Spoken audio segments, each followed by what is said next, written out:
pociąg Intercity Esperanto do stacji Łódź Fabryczna przez stację Warszawa Wschodnia, Warszawa Centralna. Well, a very good evening everybody and welcome to Bialystok in Poland. Now today I'm going to be taking a trip from this beautiful little station here down to the Polish capital city of Warsaw. And we're going to be doing so on a very special train. We're going to be doing so on a PKP Intercity PESA Dart. Now a PESA Dart is a Polish manufactured long distance EMU manufactured by the rail manufacturers PESA. Now I've just said manufacturers quite a lot there, but I suppose they are. Anyway, I'm going to go and get inside and get onto the platform and we're going to have a look at our futuristic train that will take us down to Warsaw in first class. Now a rather fun fact about Bialystok train station is until only 2 years ago it never had a roof. Now the only reason they've built one in the recent years as this station is going to be part of the Rail Baltica project, seeing trains coming from the height of Estonia all the way down to the Polish capital through Bialystok. So they needed a bit of a station upgrade and thought, we'll finally chuck a roof on the thing. And here it is everybody, this is the PESA Dart, Poland's very first homemade, homegrown, home manufactured, home whatever you want it, fully built in Poland, long distance EMU. Now tell me that this doesn't look like something from Star Trek. That is an alien spaceship. I swear to God that is not a train. Anyway, I'm going to be travelling in first class on this thing today, all the way down to Warsaw. So I think it's about time we get on board the alien mothership.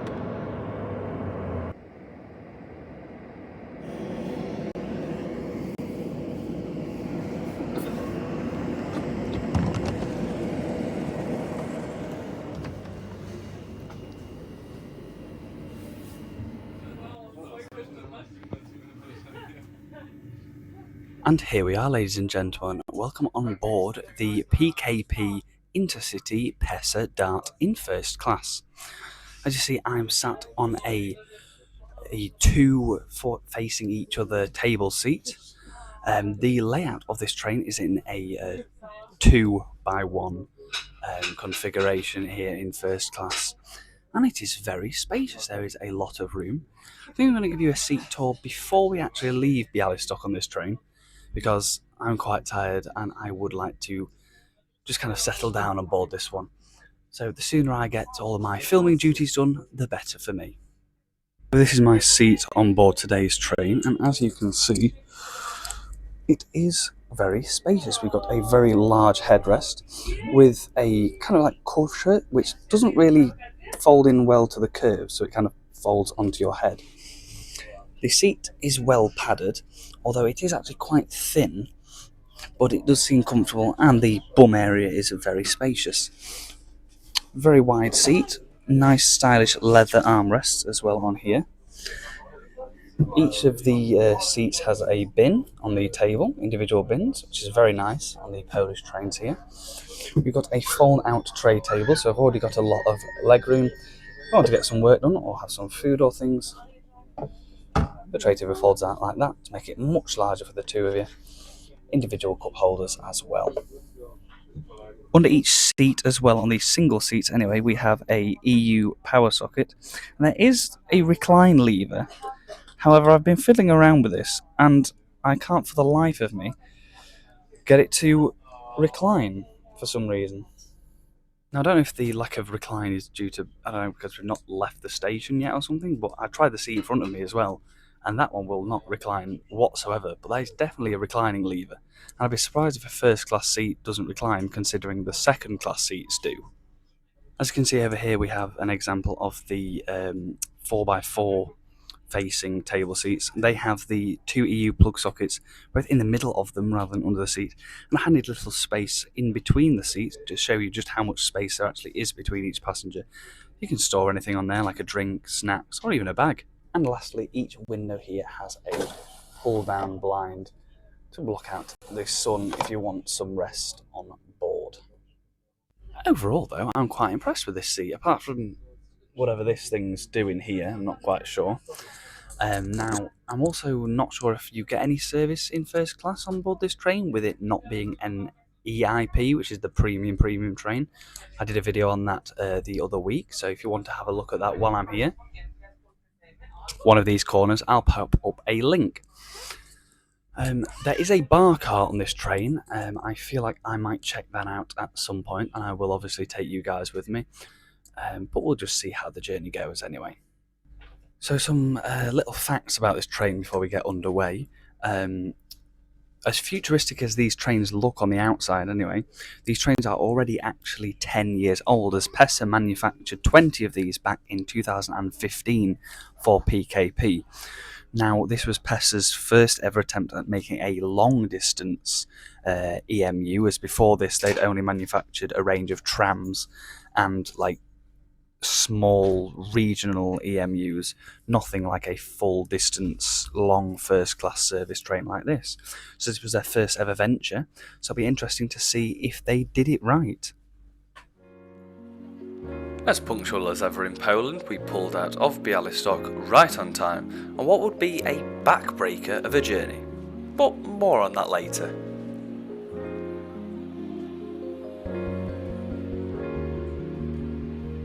It wasn't very long until we were pulling into, and then very promptly out of, our very first and only station stop on board this train journey today, before our direct routing down to Warsaw on this absolutely beautiful evening.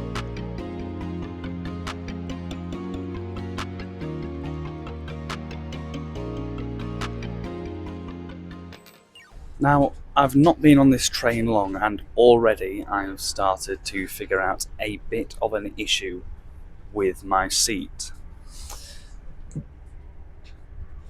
It's quite a hard seat. Like, it feels like there's quite a bit of padding, but it's very stiff. Now, after being on this maybe for about 5-10 minutes already, it's starting to remind me, the seat, of the seats on the 800 series trains we have back in the UK. The bottom's very nice. It's just the back is really quite stiff, and these trains do some quite lengthy journeys as well. I'm not sure I'd want to be sat on this seat for any more than the hour and a half that I'm on this train for. So yeah, I'll give you an update on how my back is in a little while. Another thing on the seat as well is I've now tried 3 other seats. I've tried my own, the one in front of me, and the 3 that are empty over there. They all have reclining levers, and not one of them seems to be able to recline. So I don't know if there's an issue with that from the manufacturers, or if PKP, the operator, have decided just to permanently lock all of the seats into the upright position, which is quite disappointing. To say it's a hard seat and I can't even slide it forward to lay down on it a bit better. I've been kind of having to sit like this because there's more padding on the side than down the middle, which is a bit annoying. So yeah, it's, apart from the kind of spacious cabin, the actual seat experience on the PESA Dart, it's not that great.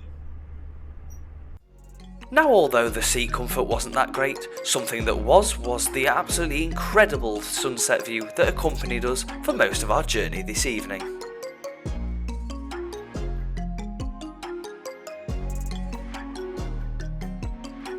After deciding I couldn't sit in my uncomfortable seat for too long, I took a walk through the train to the onboard bar, which is actually presented very well, with a small dining area if you decide to purchase any of the meals on board, but it was just a coffee for me today. Just had a walk down into the bar car and treat myself to a coffee, because there is no first class service on this train. It's just basically pay for the bigger, nicer seat and the extra room. 17 zloty for the cup of coffee. That's actually more expensive than the train I took to get to Bialystok. If you want to see the video on that, once again, one of these corners, the video will be there for you to find. Had a bit of trouble buying the coffee though. The young lady who was serving the coffee, God bless her, she couldn't speak a word of English, which, to be honest, is quite rare for young people in Poland, because they seem to all speak English probably better than I can. But yeah, bless her, she couldn't speak a word of English, and the card machine was taking an age because we're kind of in the middle of nowhere at the moment. So there was really bad connection issue, and it was just waiting around for ages. And I was thinking there was an issue with my card, but she was trying to tell me that that wasn't the issue and what the issue was. But she couldn't speak a word of English. But we got there in the end, and I've got my nice hot coffee. Now I've noticed another strange design choice, which is just slightly annoying me. I don't know if it's because I'm weird, but the table is off-centered when you pull it down. Like, the armrest here goes out to here, so I have all that bit overhanging. Get the armrest on this side. There's no table there. All they have to do is just move the table from here to here, and it would be perfectly centered. But I feel like I'm having to kind of sit this way to fit the table. Why, PESA? After the sun had finally set, I tried to settle down as best as I could for the remainder of the journey, before soon seeing the very welcome sight of the Vistula River, an indication of our arrival into Warsaw and the end of my back torture. And here we are, ladies and gentlemen, we have finally arrived back into Warsaw Central Station. That was the first class experience on board the Polish-built PESA Dart, and overall I'm going to give that a 6 out of 10. It was an alright journey. It's a nice, quiet, smooth ride on board the train. It's just the seat really did let it down. It was a very hard back, especially over the course of an hour and a half. I was really having to kind of move around to try and get comfortable. It's done a real number on my back. I suppose really not what I needed, carrying this heavy bag around with me through Poland in the past couple of days. Especially, it is a bit of let down when I've been on a lot less premium trains here while I've been in Poland. They've been far more comfortable than that seat on there. Now, that journey from Bialystok cost me £15 for the first class ticket. I can't remember exactly how much second class cost, but I would say it's probably not worth the upgrade. The seat is spacious, yes, but it isn't that comfortable. And if it's that uncomfortable in second class, you may as well just go on the second class and save yourself the upgrade costs up to first class. So overall, it's a nice looking train, very futuristic, but I don't think it's got the interior of the future. That's left me slightly disappointed, and that is a shame, but I would like to thank you all for joining me on this trip from Bialystok today. Make sure you check out any of my other videos on my channel from the Polish adventure, as this is unfortunately the last video I'll be filming here in Poland. So thank you very much for coming along with me on my Polish adventure. If you have stuck around this long, I would also like to say thank you very much. Don't forget to hit that subscribe button and follow me for any more future videos coming out on the channel. So thank you very much, guys, and I will see you on the next one.